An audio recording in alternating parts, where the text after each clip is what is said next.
1987ஆம் ஆண்டு கே. பாலச்சந்தர் இயக்கத்தில் வெளியான மனதில் உறுதி வேண்டும் திரைப்படத்தின் மூலம் தமிழ் ரசிகர்களுக்கு அறிமுகமானவர்தான் நடிகை யமுனா.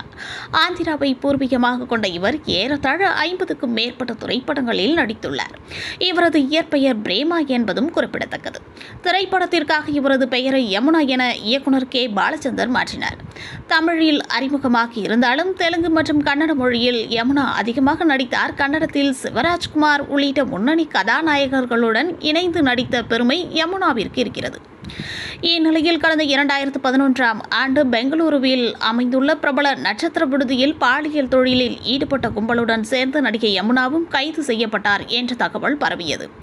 இதன் தொடர்ச்சியாக சில நாட்களிலேயே இவர் மீது பாலியல் தொழில் வழக்கு பதிவு செய்யப்பட்டதாக தெரிகிறது.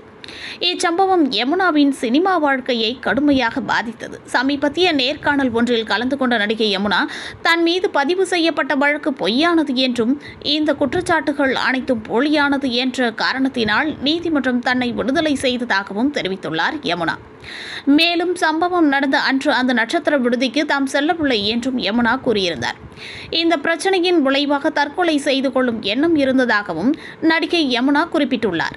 இந்நிலையில் சில ஆண்டுகளாக சினிமா மற்றும் சீரியலில் இருந்து ஒதுங்கியிருந்த யமுனா தற்பொழுது மீண்டும் நடிக்க தொடங்கியிருக்கிறார். நடிகை யமுனா தற்பொழுது ஒரு சில தெலுங்கு சீரியல்களில் நடித்து வருகிறார். இவர் இது போன்ற சினிமா மற்றும் சீரியல் சம்பந்தமான தகவல்களை தெரிஞ்சுக்க சினி டைம்ஸ் சேனலை சப்ஸ்கிரைப் பண்ணுங்க.